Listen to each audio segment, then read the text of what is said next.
Friends, I was at a wedding this past week where I saw an exercise in public speaking. The groom was asked to give a speech. He protested. He said he had never given a speech before in his life. He would be very embarrassed, and he begged off, but everyone insisted. He stood up in order to cover his embarrassment and perhaps to get a little support. He leaned his hand on the shoulder of the bride. He began his talk saying, "This thing has been forced on me."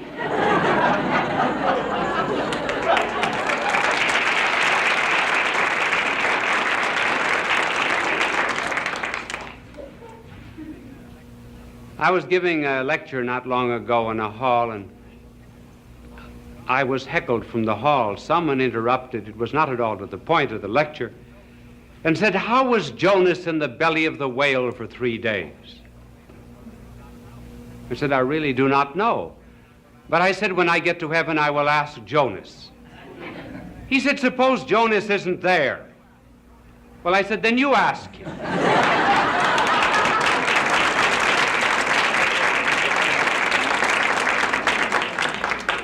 As you heard, this telecast is on the mentally sick, sympathy for them. Perhaps a good way to introduce it is to tell you a story of 2 dogs that were walking down Park Avenue the other day. And one of them said to the other, who was quite an aristocratic little French poodle whose name was Peluche, he said, "I understand you're having nervous trouble." "Yes," he said, "I think I'll have to go to a psychiatrist." The other dog said to Peluche, "Well, why don't you do it?" Peluche said, "I can't. Not allowed to get on a couch."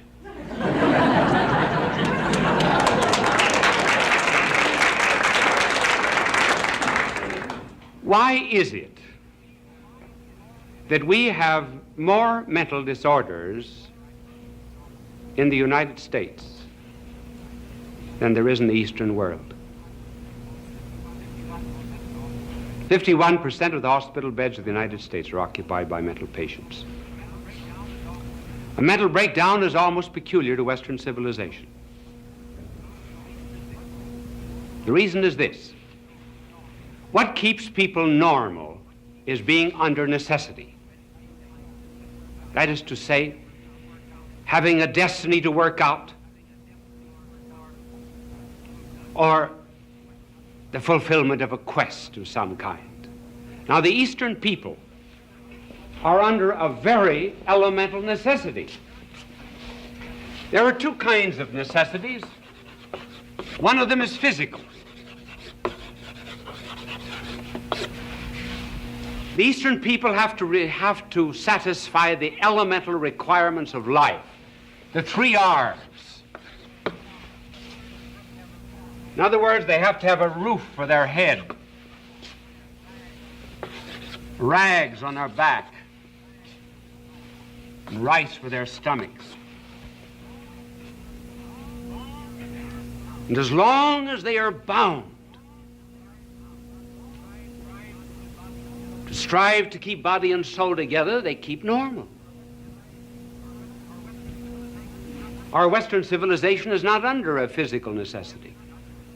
There still is another necessity, which is moral. That moral necessity keeps people normal. It is the drive to be virtuous, to lead the good life, to eventually save one's soul.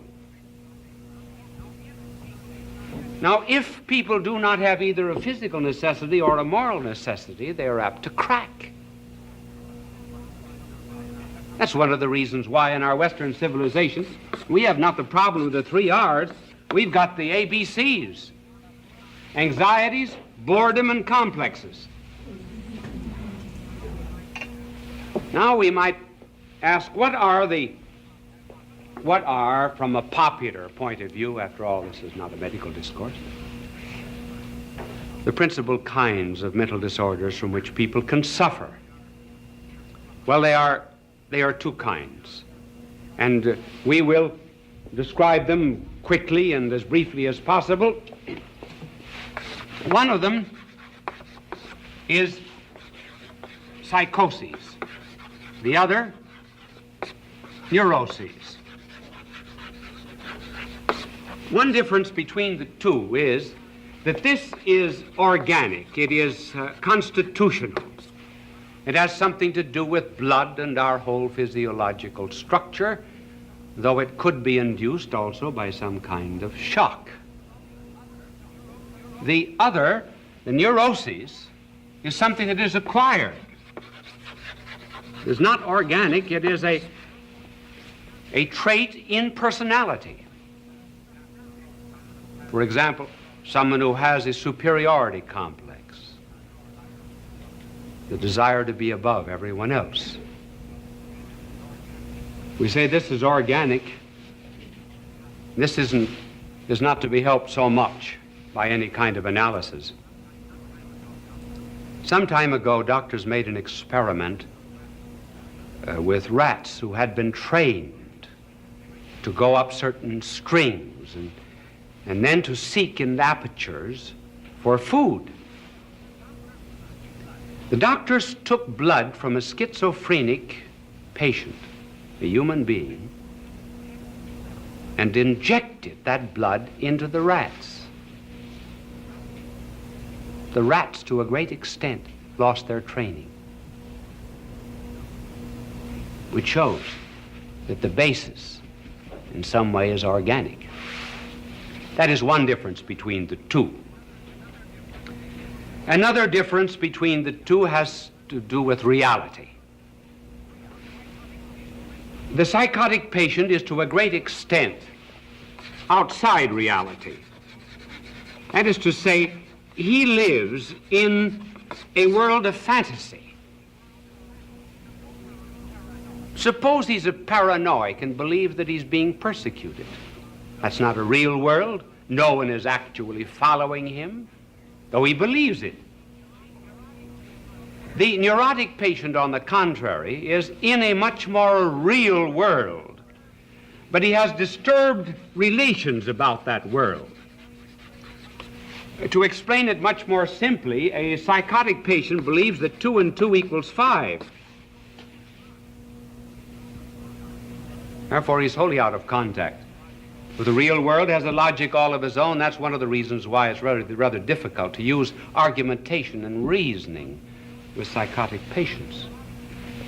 The neurotic patient believes that 2 and 2 equals 4, but he's worried about it. Then another difference here, the psychotic has little responsibility, but has some responsibility. Here, there is great responsibility. The neurotic is in flight from responsibility, a flight to illness. For example, there was one man who had worked in an office for 20 years. He was sure that he would be named vice president.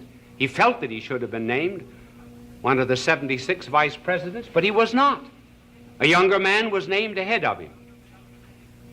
He developed headaches, sickness. He was not able to go to work. He was not really sick. He was in flight from responsibility because his pride was hurt. Now, those are some of the differences existing between the two kinds of mentally sick, which brings us to this other question. Why is it that so many people break?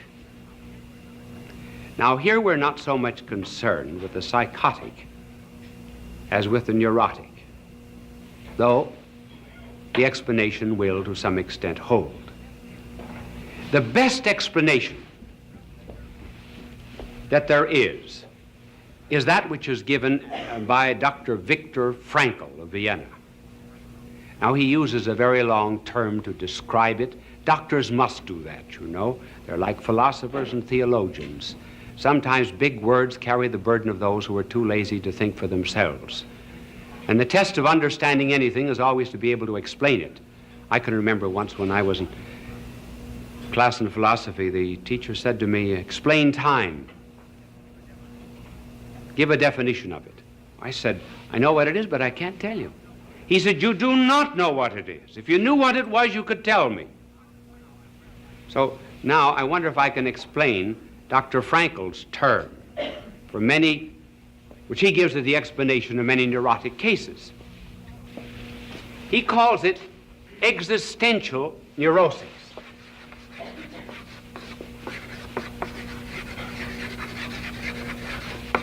In other words, it has to do with a meaning for life. He says that the drive is not a will to pleasure, not a will to security, not a will to superiority, but the essential drive of life is a will to meaning. For example, a person would not have a gadget in his house 10 minutes without knowing what it was for. But some people will live 10, 20, 30, 40 years without knowing why they're here or where they're going. After all, that's the first question that has to be answered. And until that question is answered, namely the meaning of existence, one is apt to develop a neurosis. After all, when you go to the dentist, sit down in his chair. Before the dentist applies the drill, he has a right to say to you, what is your philosophy of life? Because if your philosophy of life is wrong, he can't be sure you'll ever pay your bill.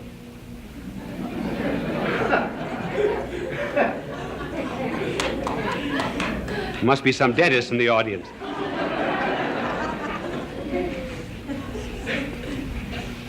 And see that existential neurosis, how it works out in a small way on Sunday. Some people have Sunday neuroses. They do not know what to do with their time.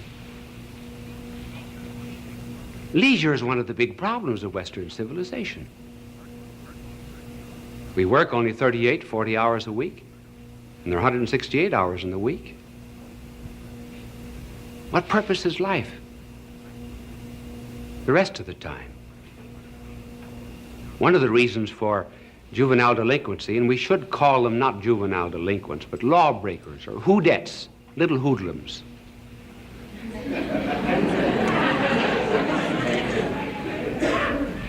One of the reasons is these young people are in protest against their elders and their parents and their teachers, their educators, who are not giving to them a purpose of life.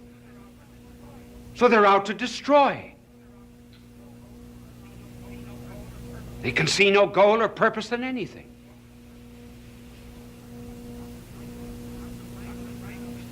Dr. Frankl, who passed through both the Nazi and the Soviet concentration camp, said that some men who completely lacked a goal or purpose in life thought of their prison existence as just a march to a grave.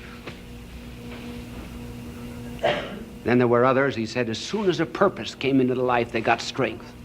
He said we were all starved in prison, and yet one day one of our starving men went into the Soviet pantry and stole 3 potatoes.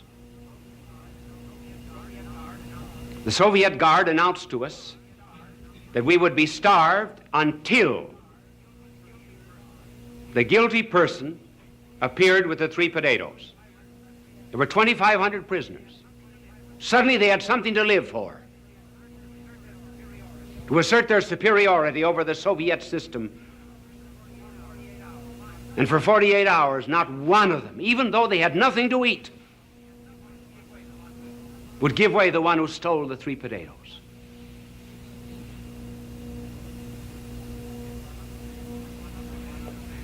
He said one other man who was suffering every form of torture in this concentration camp, and someone said to him, "How do you bear it so well?" He said, "When I came in here, I made a pact with God. I promised him that I would endure every manner of suffering without any kind of protest, if only my wife would be spared from a Soviet prison camp." And that's what makes the difference. For example, with our missionaries in China.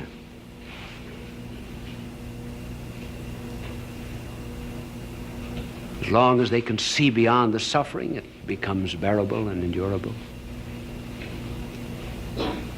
One woman was telling me that every day when she was let out into the prison yard, the guard would open the prison just about that wide and take her 2 or 3 minutes to squeeze out, and all of that time he would keep spitting in her face. And she just smiled back at him. One day she said, "Thanks." And without cynicism. And when she came back, he said to her, "Why did you say thanks?" He said, "Because you made it possible for me to understand how our Lord felt when he was spat upon." There was purpose. Nietzsche did not say many wise things, but one wise thing he said was, "One can endure the how of anything if you only know the why."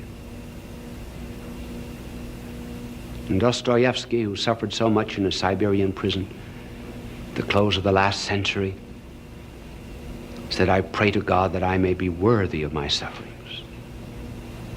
He was not suffering from a neurosis caused by the meaninglessness of life. Why is it that we have more sympathy for the physically sick than the mental? They get little sympathy. One reason is, I suppose, we have no experience of the mentally sick. We understand physical suffering. Then we attach a shame to mental sickness. We regard it as a stigma. If someone in the family is sick, we hide it. We do not hide the fact that someone has cancer, tuberculosis.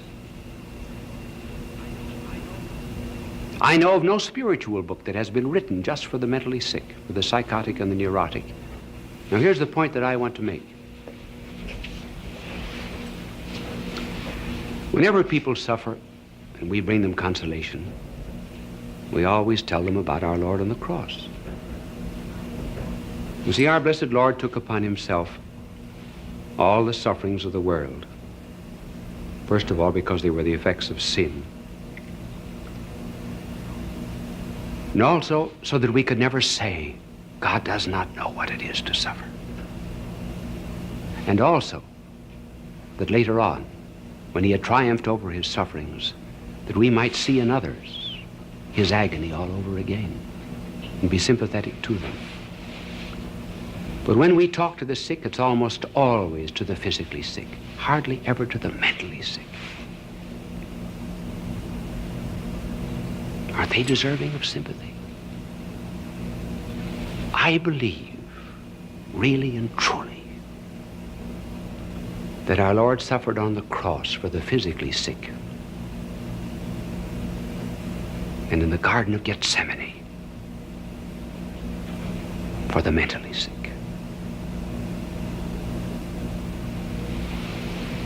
Look at the words that describe his agony there. Sorrowful unto death, sad, heavy, fearful. All the psychological descriptions of these people whose minds are disturbed in some way.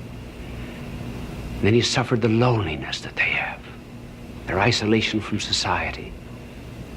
Loneliness by finding his apostles asleep. Loneliness by shutting off all divine consolation. Though he said, I might have asked my Father for 12 legions of angels.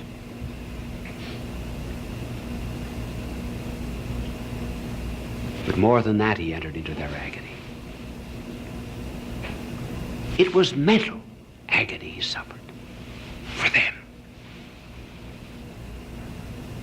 There are various levels of pain. And in order to understand his agony, just recall that animals do not suffer as much as we do. We're very apt to read into an animal suffering, but it is actually quite unjustified. An animal may be in pain, say, for 2 or 3 hours, and there's each beat of pain. But the animal never adds up the beats. What might be the 20th stroke of the hammer of pain is not to him the 20th stroke. It's isolated, it's unrelated. It's just that moment. But when we suffer, we go back to the past. We say, oh, I've been suffering from this for 3 years, 7 years. And we pull all of that past up to the present moment and load it on the present. And then we look in the other direction. We look off into the future. Maybe 5 more years, maybe 10 more years. I will be tortured. And then we pull that back upon ourselves.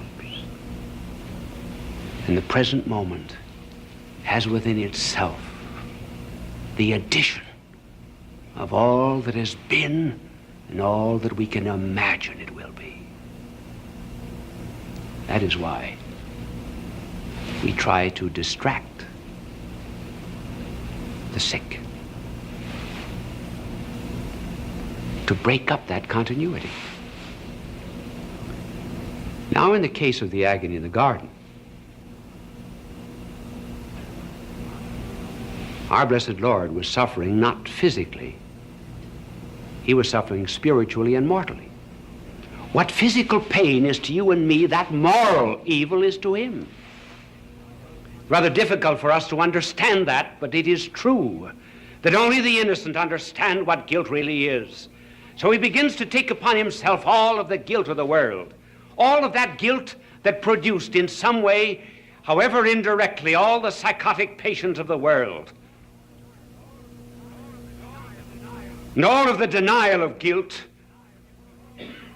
that produced all the neurotic patients of the world.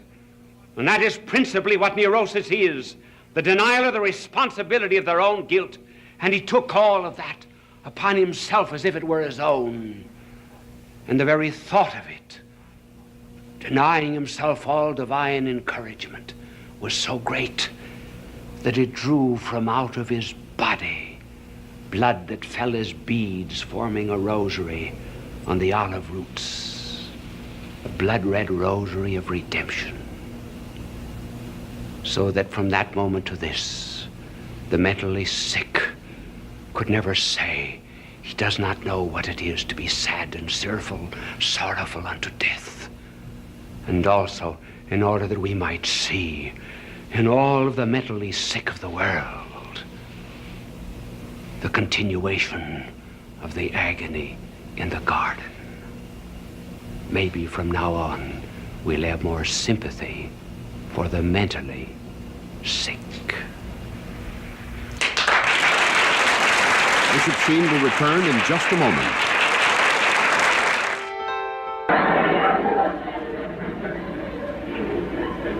There are actually 4 distinct stages which we will enumerate in the meeting of boys and girls.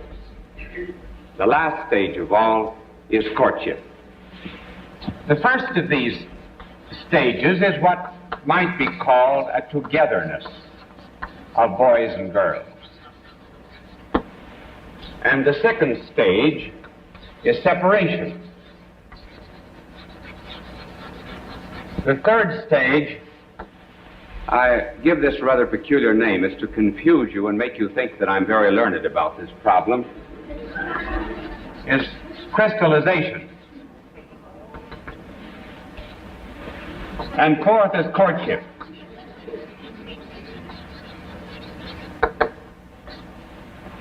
You know, I actually didn't spell that thing out because I don't remember whether there's 1 or 2 L's in it. 2 L's, aren't there? Crystallization? Well, I'll leave it that way. It's much better. I should have looked for a synonym. Well, the first stage of boys and girls is that of togetherness in which they play together and are quite young, and they enjoy one another with a naturalness which is devoid of any of the troubles that come later on from sex differences.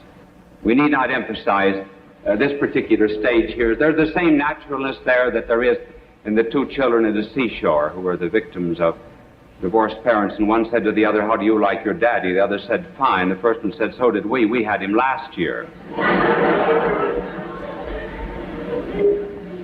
And the next is the separation. Now we reach a moment in the lives of boys and girls where the boys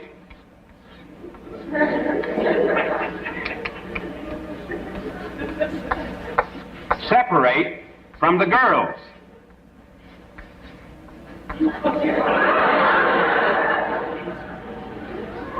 I'll bet I get another art scholarship for that one. Now, in this stage of separation of boys and girls, the boys do not want to be seen with the girls, and the girls do not want to be seen with the boys. As a matter of fact, the greatest punishment that can be given a boy at this particular age is to be made to sit with girls. Girls are all sissies. And then a girl, of course, in her turn, hates to be put with a boy. It's a very interesting stage of life, and a very good one, because it is one that might be called polarization, in which they break off into opposite poles. They might be called, actually, the positive and negative charges of electricity. You would never have sparks of love later on unless there was polarization at this moment. And this separation, or polarization, allows each of them to develop their physical and psychical differences. For example, the boy, when he's with other boys, becomes aggressive, develops heroism, certain talents, aptitudes, has his own ideals, and has the potentials of manhood within him. The girl, on the contrary, when she's with other girls, she develops effeminacy, the right kind, delicacy, refinement. She begins to learn and understand that she has a rhythm that beats with the rhythm of the cosmos. And there is given to her some great and tremendous, mysterious, creative possibilities. This stage of separation is really so ideal that at this point of life, it is very well to have boys and girls educated separately. Otherwise, if you've got a too precocious mingling of boys and girls, the boys are apt to become sissies and effeminate, and they grow up not to be men but mannequins.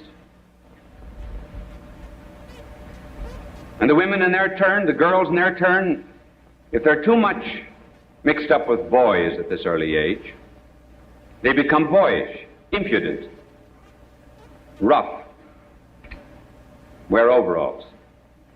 Not that there's anything wrong in wearing overalls, but it just simply is an evidence of how they tend to a certain kind of mannish dress. No boy, normal boy, loves a girl who is just a little too mannish. And no man ever loves a woman who has lost her femininity. So this stage is early in life, but it's one that's ordained by God. Then you come to the third and very interesting stage that we call crystallization. The reason we call it that is this. If you put a piece of wood in the Salzburg salt mines, after a while, that piece of wood will be covered with crystals, which very much resemble jewels. They are not jewels, actually. They are just crystals. But they take on a seeming richness which is not their own. And so it is with boys and girls after they get into their teens a little ways. They're dealing with one another, and one another is very ordinary, but they endow one another with great and tremendous qualities. They really are crystals, and they think they're diamonds and jewels. And at this age, of crystallization, there begins a divinization, in which the boy is called a kind of a god. The girl is always an angel. And girls will say of boys at this age, he is positively divine. Then the words worship, adore, eternity are always coming into play. My little angel told me before I came out, when I told him about the girls were called angels at this age, he said it'd be well to inquire if an angel can cook, particularly angel cake. Well, at this stage of divinization, there is something right and there's something wrong. And here very often is where parents and educators fail to understand the psychology of youth, simply because they do divinize one another. And they turn crystals into jewels. There's something right and good about this. They would not have had this instinct for turning girls into angels and men into some kind of divinity if there was not already awakening within their soul a love of the infinite itself. They have not only bodies, they have souls, and instinctively these young people know that they were made for infinite happiness. God intended them to have it. There ought to be an ecstasy. There ought to be an unending thrill. They ought to be with the divine. They ought to be with the angels, certainly. And parents and educators should not make fun of young people who crystallize and divinize one another. Why is it that there's so much religion, and the words of religion are so much bound up with love at this stage? It's because love and religion always go together. Just like hate and communism go together, so do love and religion. Their mistake, however, is to place the infinite in the finite, and to think that the infinite happiness and love and ecstasy and thrill that they want, thrill that is unending, is to be found in something that is purely corporal and physical. That's their mistake. But their craving is right. And a certain amount of sympathy toward the young at this stage can lead them on to a right appreciation of what is good and what they're really seeking. This is the age, of course, when boys begin to wash behind their ears. They discover neckties. They're very careful now of the clothes that they wear. They did not mind a patch in the trousers. Now they do. They begin to have pin-up girls in their rooms. I heard of two soldiers in Korea. They had beds next to one another, and one of them had a lot of pin-up girls above his bed, and he was studying them. The other soldier said to him, "Remember, they're 85% water."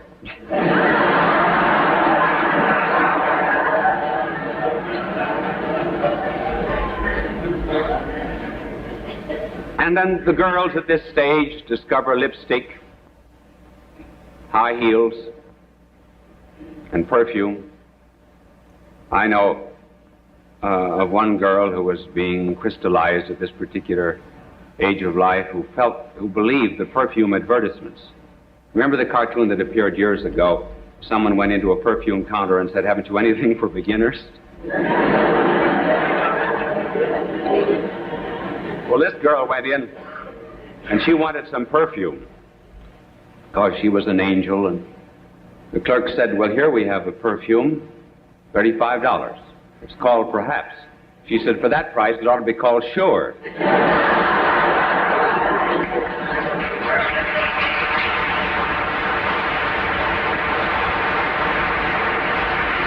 So this is also the stage when boys and girls are absolutely convinced that their parents know nothing at all about love. The parents are old-fashioned. They're behind the times. They're outmoded. We're living in the 20th century. They were Victorian. They're back in the 19th century. Why do they develop this critical attitude to their parents? Because there's something new. Planets have been spinning for centuries and centuries until finally love has come to them. This is an absolutely unique experience. The parents never passed through it. They know nothing about it. That's why they're ignorant. That's why their parents would never be consulted. It's an unfortunate stage from that point of view. And it's not love. It's just the sap in the springtime. There's no courtship here. Despite the fact that they go through agonies, there's a tremendous anxiety they suffer, torture. If the girl doesn't appear at the drugstore at the right time, if he doesn't call at the appointed hour, if she has a headache and can't meet him, if she's seen stopping and speaking to someone else at the street corner, life isn't worth living.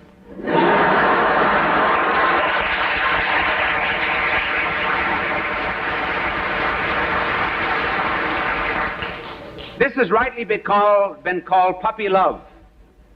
And a little warning, if boys and girls marry during puppy love, the chances are they'll lead a dog's life later on. Now we come to courtship. And courtship, we cannot give all standards and tests, but we will give just a few. Two will refer to young men and young women together. One will refer to a young woman alone, and the other a test for a young man. First together is the problem of affinity. And secondly, for boys, sacrifice. For girls, femininity.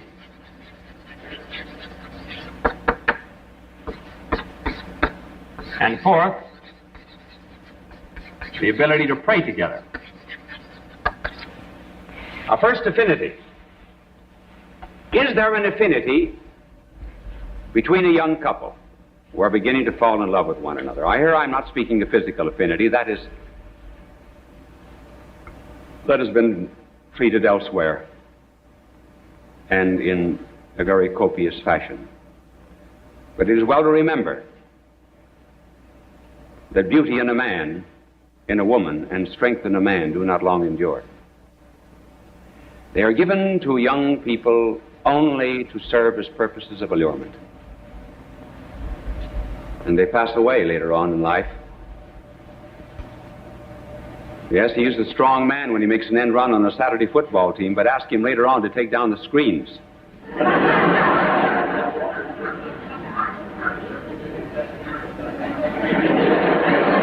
I must have hit someone with that one.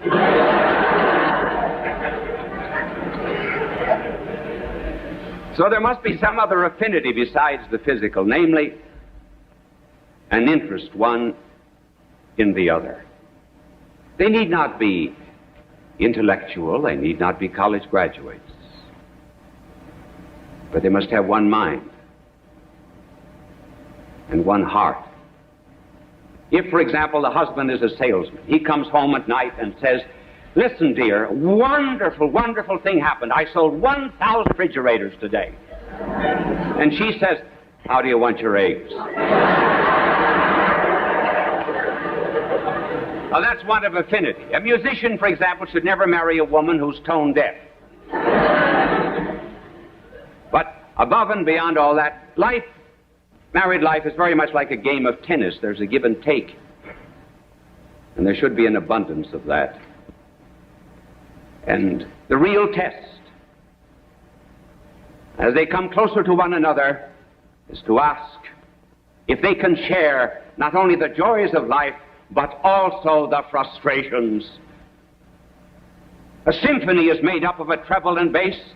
There are indeed melodious notes, but there are also counterpoints, and there are seemingly opposing and conflicting themes, and yet all of them, in some beautiful fashion, are molded together into harmony.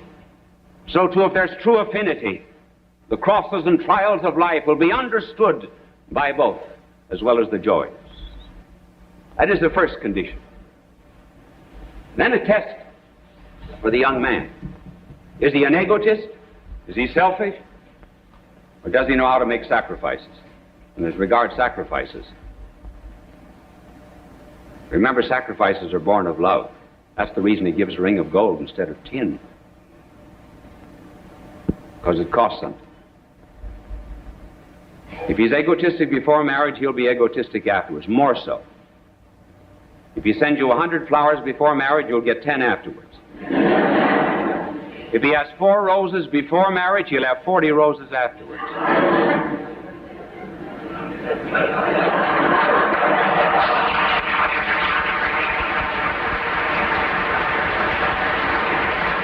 And if the young man has a spirit of sacrifice, he will have reverence for the woman.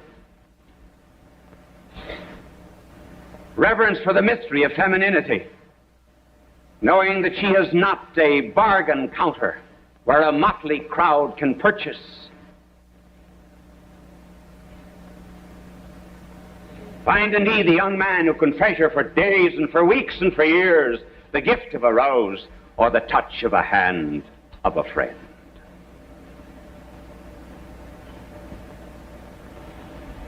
Now a little test for the young women on the part of the men. Has she femininity? What does that mean? Every woman was made to be a mother, either physically or spiritually. Physically by the generation of physical life, and spiritually by the generation of spiritual life, and by tending the ills of others, and by serving divine and holy causes. And if she is a true woman, she will be looking forward to preserving strength and beauty. His strength and her beauty will fade. But will she be able to give him the assurance? And has she an interest, for example, in prolonging his strength into the boys of the family and prolonging her beauty into the daughters? Has she depth so that there will be, as life goes on, a progressive revelation of mysteries? Not just the mystery of the flesh, but the mystery of her mind, the mystery of her heart, the mystery of her soul. As she brings forth the incarnation of their mutual love, and as she reveals the ability to train minds and hearts and souls, she reveals the mystery.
you.